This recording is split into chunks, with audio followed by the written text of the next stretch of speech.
Stay tuned for the second half of the Wake Up Mission Show. And here we are in the second half of our show. Today we are honored to have Gerald Celente. I've been following him for several years. I want to thank my friend G. Edward Griffin and my late great friend Aaron Russo for getting me to know his work. He actually started back in 1980 founding the TrendsResearchInstitute. You can go to TrendsResearch.com. I like this man because he speaks the truth. He's the publisher of TrendsJournal. Here we are. You've seen him on Fox News, Good Morning America, you name it, to the Today Show. Gerald Celente. Gerald, thank you so very much for being on our show today. Well, thank you so much for having me on. No, we appreciate you. I've been watching you for years. You know, I was at Aaron Russo's home, and he was screening his film at the time, America, Freedom to Fascism. And, you know, we just started talking, and I learned about you, and I'm glad that I did. And, of course, G. Edward Griffin. And so thank you.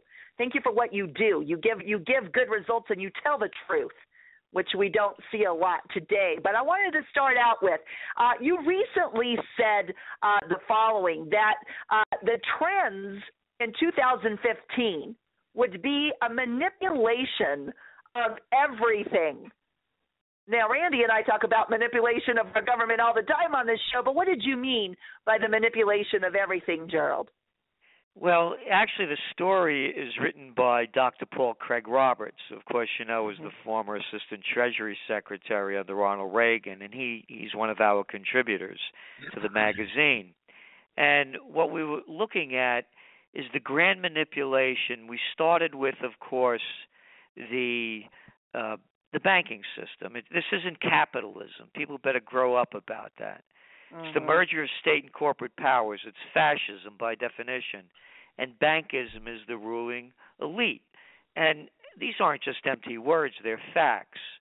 For example, in capitalism, there's no such thing as too big to fail. So the entire system is being manipulated by the banking system in Wall Street. And you look at the numbers don't lie.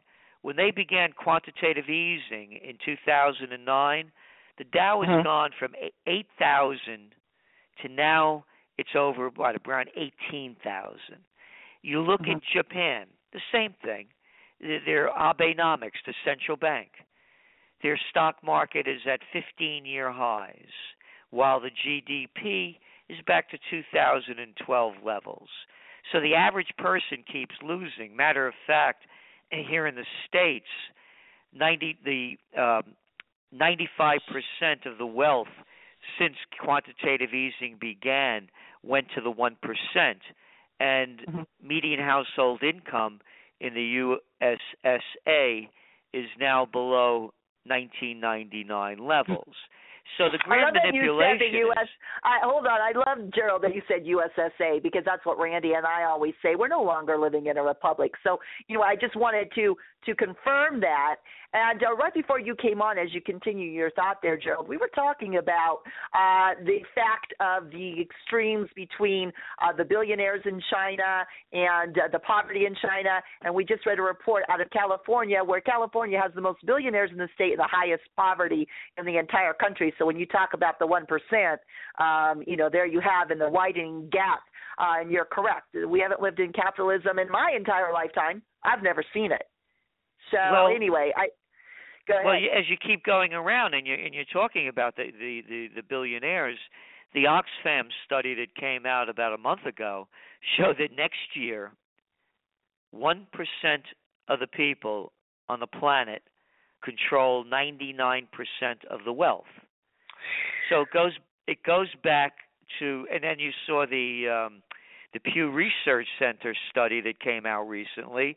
It showed that the gap between the rich and the poor in the United States is back to levels that were worse than during the Gilded Age. And this is the Pew Research Center.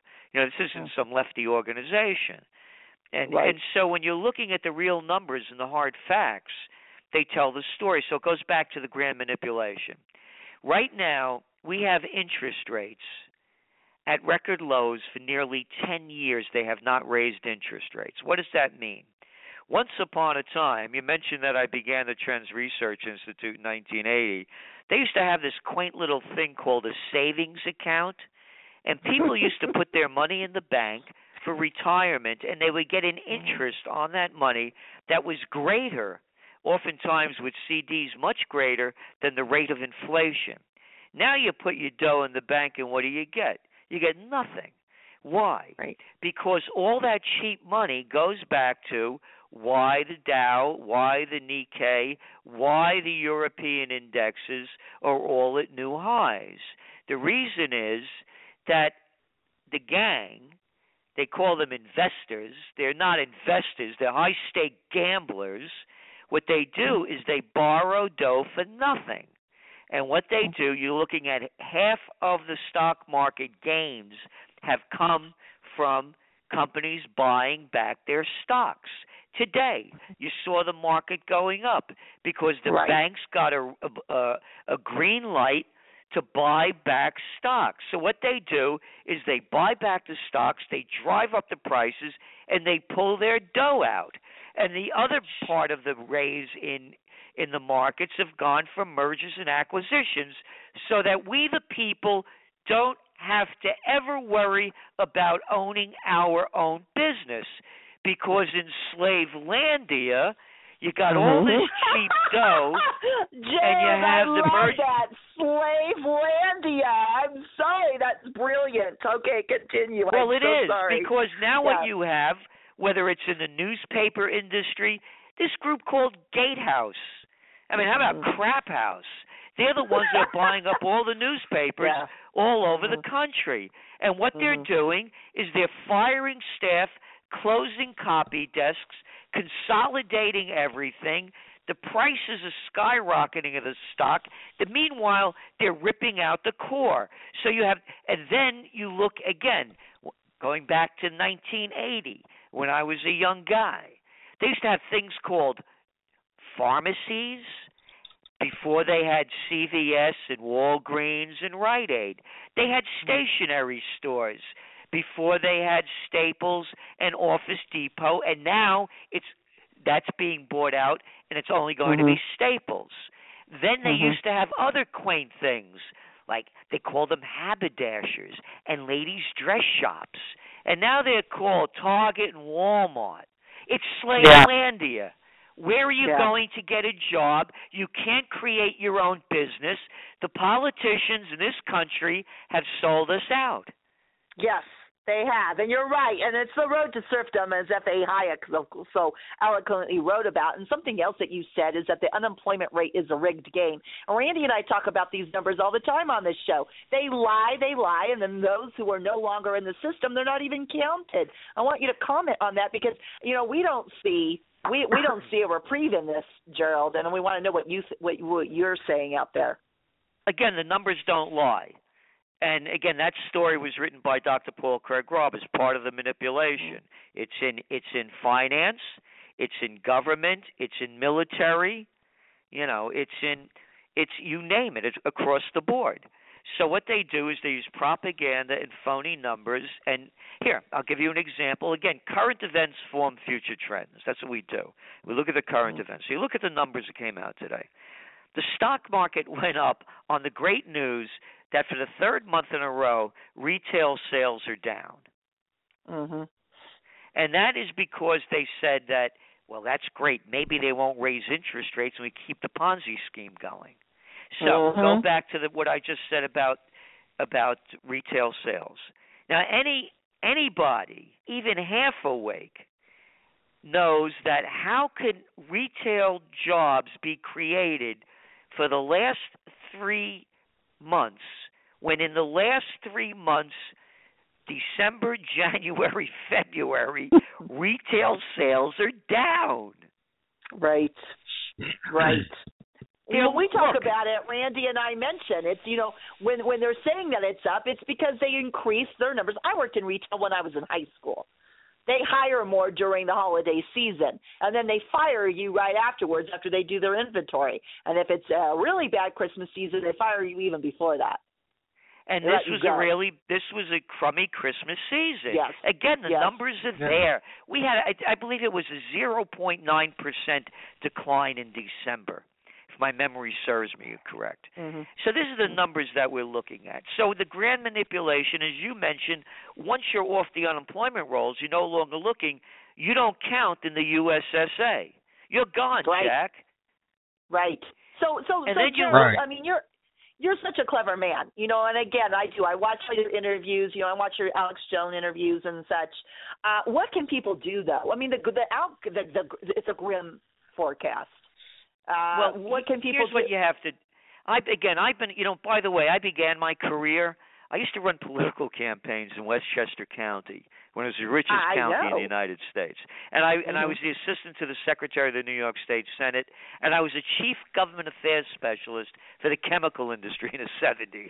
So I've seen a lot of it. Anyway, one of the ways I made my name in trend forecasting was in 1988, my book Trend Tracking. I predicted there'd be a new I predicted there'd be a new third party.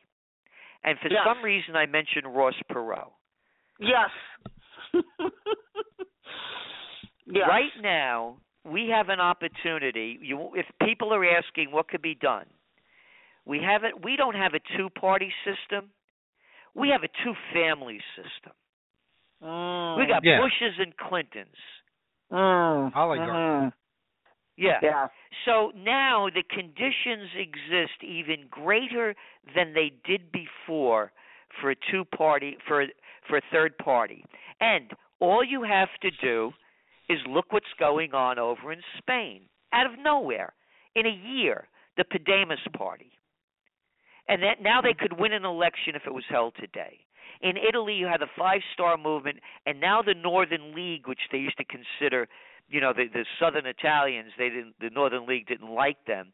Now they're being smart. They're playing to the austerity measures to which the Southern Italians are also suffering from. They could win an election. You look at UKIP in the UK. You look at the parties in Germany. The Syriza party in Greece, I'm not so sure about them. I think they're a sellout, but nonetheless, they won. So what I'm saying is, you ask what could be done right now. Best thing that could happen is a real viable third party to get rid of the two families that are running the country. I'm going to ask you, Gerald, because I was asked to run. I ran a Constitution Party here in the state of California for governor, and we did break third-party records.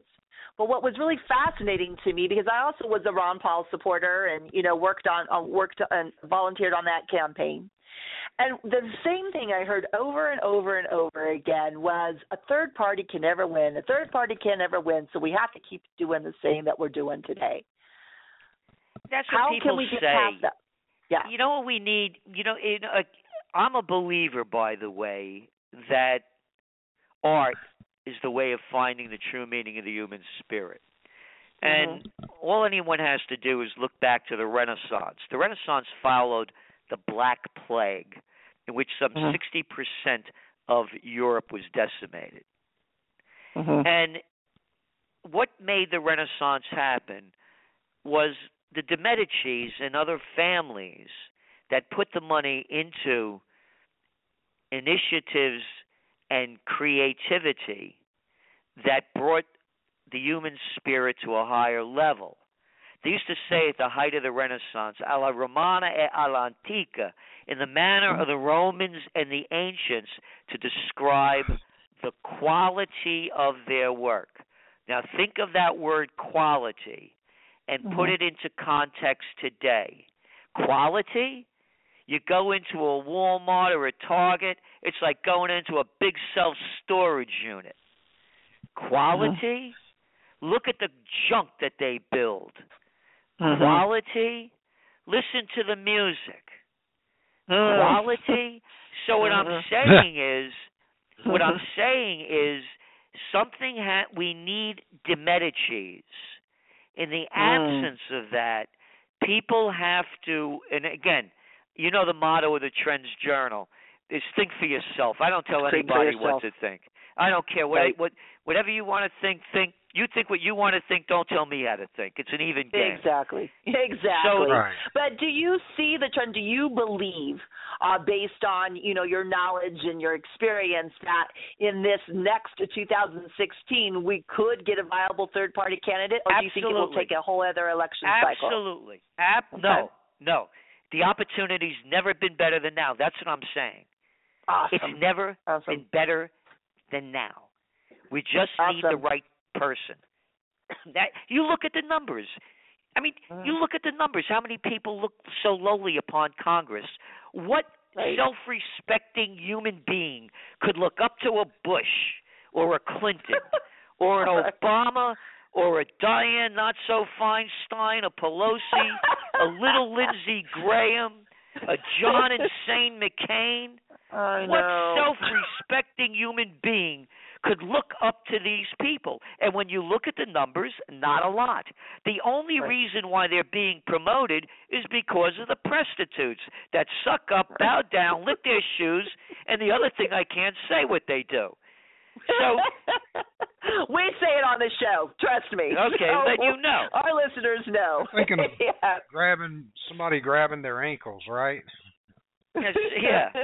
So what I'm saying is the opportunity. I mentioned to you about Ross Perot. In 1992, I got a call. John Connally wanted to meet me.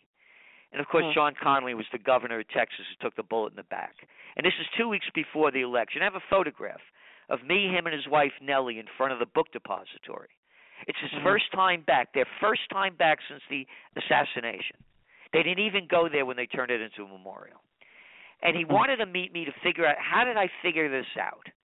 And so I flew down there. It was a last-minute thing. Anyway, we're in a limousine in the front of the book depository. What you see where those windows are, that's the side. And he's telling the story of what happened that day. I heard a gunshot. I turned to my right. I knew it was a gunshot because been hunting since I'm a little boy. I turned to my left. There were brains on my shoulder. I knew there were brains because my daddy was a butcher. Yeah, I mean, this story goes on. But and I've written about it. But anyway, we're going back into the Anatole Hotel. And he looks at me and he said, Gerald, I read your book, Trend Tracking. He says, it's a fine piece of work. And I know your heart's in the right place. But you don't have a clue what's going on in this country. And neither did the American people. Because if they did, there'd be a revolution in this country. Now, this is a guy, not only was he the governor of Texas, he was as a Democrat, he was also the head of the United States Treasury under Nixon. Now that just as we always say on this show, connect the dots. There you go. Do you ever believe, and I was part of the End the Fed movement, that because with the controlling families, that we can ever end that? Absolutely.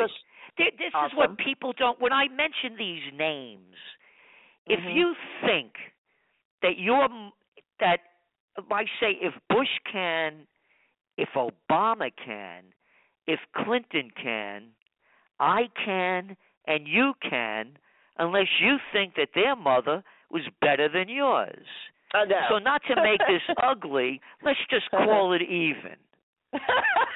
Yes, I love how you think, Gerald. Now, besides the economic news, you also predict that in 2015 there might be a World War III. Yes, it's on. If the madmen in charge are left in charge, this guy Ashhole or Ashton, that's it, Ashton Carter, the new Secretary of Defense. You want to see a little boy. You want to see a little chicken hawk that doesn't even talk tough, but he talks like a maniac. This is the cat, man. I listen to this guy go to the State Department sites. I listen to him go on. It's like going to hear a one of these grade B guys that you send your staff to for management training that walks up and down the aisle with his shirt hanging out as he's talking to the crowd. This guy is a nobody. And you should hear him talk about how we have to give Obama more authority under the authorization to use military force anywhere. And then you hear this other guy, this guy that's been on he just was on Fox this week. Mm-hmm. You know, they bring on these guys, these former generals, you know. And matter of fact, I was a keynote speaker, me of all people, at VMI in 2000. And I was talking about New Millennium Warfare. And I had lunch with General Anthony Zinni. He was a great guy, by the way. And he was the head of he ran the first Gulf War. And we hit it off. But anyway, this guy, this Robert Scales, you know, he's a retired, you know, major general, this or that, you know, at the War College. Here's what he said. This is somebody that should be put in an insane asylum. Because if I said anything like this, people would be down my throat, boy, get this guy out of here. He's out of his mind. He's asked by Lou Dobbs about the 3,000 troops that the United States is sending into Eastern Europe. And Lou Dobbs asks him, he said, will that have any effect? And he says, quote, I think to no effect, he answered. It's a game, set, and match in Ukraine. They always use this stupid language, game, set, and match, you know. Right. The only way the U.S. can have any effect in this region and turn the tide is to start killing Russians. Killing so many Russians that even Putin's media can't hide the fact that Russians are returning to the motherland in body bags. But given the amount of support we've given to the Ukrainians, and given the ability of Ukrainians themselves to counterattack against 12,000 Russians camped in their country, sadly, that's not likely to happen. And you know, I recently, Gerald, I've been reading a lot about this, and Putin has made, of course, a lot of bold remarks against Obama, apparently trying not to be part of the New World Order. And I've read, surprisingly enough, and just because I don't watch Fox News, I have to say, I like Lou Dobbs, though. Lou Dobbs is a nice guy. But I don't like propaganda, which, you know, the mainstream media mostly gives. But I did read in alternative news that we were going to start seeing a lot of bashing against Putin. And so you think that's where the World War will start? Well, listen, I mean, look what this guy's saying. Yeah. He's saying more body bags. That's what we have to do is kill Russians. Yeah. What if the Russians said we have to get the Americans out of there? We'll get the Americans out of there if we kill more Americans. Oh, my God. Then you would hear it all over the media. Right. Absolutely. So your predictions, any good predictions for 2015? As I was saying, that the good predictions are that right now the opportunity to change it has never been better. Awesome. And to me, again, what's missing in the element that I believe in, you know, being an Italian, you know, as I say, you know, my heart is my blood is Italian, but my heart's American. I could never be me if I was born anywhere else. And so when I say that, my mom was Italian. Last name Belby. Ah, there you go. So and then when people say to me, you. When people say to me, you know, Mr. Celente, you should tone it down a little bit. I say, listen, let me get this straight in your head. My blood's Napolitano, and I was born in the Bronx. What do you expect? You know, anybody that knows, you know, you put the two together. You don't have to be even Ashton could figure that one out. But anyway, going back to it, to me, art has to play an element in this. Because, again, to me, art is the way of finding the true meaning of the human spirit. And art is the antidote. Art and beauty are the antidote to fear. And that, to me, is what's missing. Yes. We were just talking about balance on this show, and we're going to start having a show on Friday, Gerald, where we play some art because we've been far too political. And so anyway, Randy, I know Gerald only had a limited time with us, so do you have any questions before we have to send this great man off to his next appointment? Well, Gerald, I like your optimism. I wish I could share it. With the elections coming up, it's not like tomorrow, but we all know when they're coming up. And I would like to see other parties. But when you'd mentioned, the names of the families, do you think that these elections are rigged? Because with the low approval ratings that they're all getting, the same ass clowns keep ending up in office. Well, of course it's rigged. It's the Bloods and the Crips, the murderers and the thieves. They're running the show. Yeah. So it's rigged. But I'm saying the opportunity is now, and it's up to us. People say, what can I do personally? Well, to me, again, this is only what I believe. I'm not telling anybody what they should do. To me, you have to get in shape, physically, emotionally, and spiritually. And I don't mean spiritually by, the religious sense. I mean in a much, I have a definition for hell.